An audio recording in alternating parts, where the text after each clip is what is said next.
One of the nicest things about going to Australia is that when you book your holiday or book your flight, you can book what they call ground product in tourism jargon, where you can actually book maybe a 2 or 3 day tour around Tanunda, Anguston, the Fleurieu Peninsula, McLaren Vale.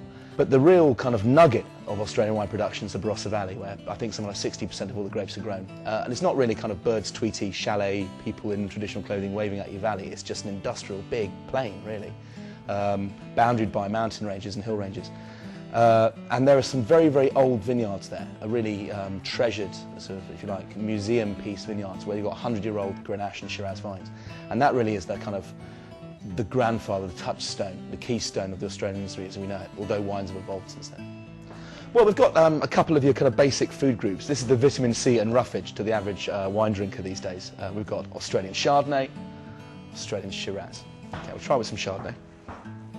This is the McGuigan Gold Label Chardonnay. This is a Chardonnay which is probably a blend from various different fruits. I'm guessing there's some orange fruit in there, going back to the Hunter Valley and New South Wales regions. Some of the cool climate areas are particularly good, high altitude sites are particularly good for growing Chardonnay. That's where the peachy, cool climate fruit comes from. I suspect there's a bit of Upper Hunter as well, which is where the kind of the creamier, broader, more pineapple-y fruit comes from. And, you know, if I was making this wine, I'm not exactly sure what the blend's made of. There'll be a bit of Barossa fruit in there as well, I think. That's all right.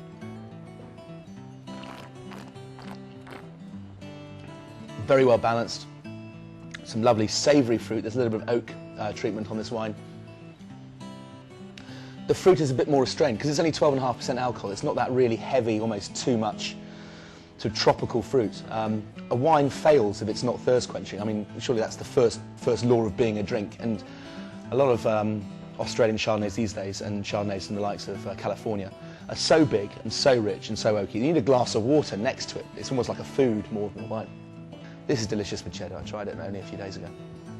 Prawns are great. Prawns are very high in sweet protein, and protein needs a lot of acidity and a lot of guts to ride. Otherwise, the level of protein and richness in the prawn almost Scotch guards your tongue. You need something which has got enough acidity to cut through and cleanse the palate.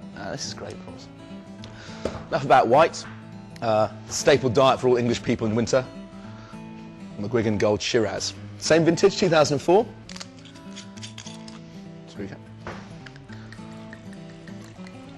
Right, what's there to say about this?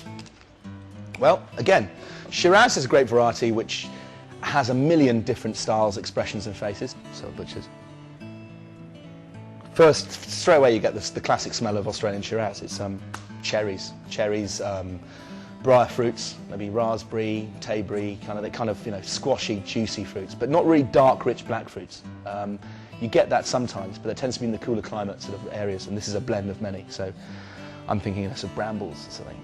The slightly sweet, savoury quality of the fruit is ideal with things like York ham, cured ham, maybe some pata negra, maybe a plate of salted almonds, pata negra, a few olives, some charcuterie would be perfect with this. Crumbly white cheeses are perfect with this. Caerphilly, Lancashire, Wensleydale, kind of curd fresh cheese. Wine tasting classes are the most popular evening classes in the market at the moment. And there's a good reason for that. You don't need to spend a fortune on a 5-day course. You need 1 afternoon of good advice. 1 hour. Give me 1 hour and I can teach you how to taste wine. And really it comes down to being able to separate the components out in your mouth. The same chemicals are found in grapes in all its wonderful kind of variety as you find in other kind of foodstuffs. It might sound very sort of prosaic to describe wines by these characteristics, citrus, deep fruit, vanilla pod, all that stuff. But those very chemicals are found in it. The joy of the grape is how many different diverse nuances you get and how many different chemicals manifest themselves in the final product.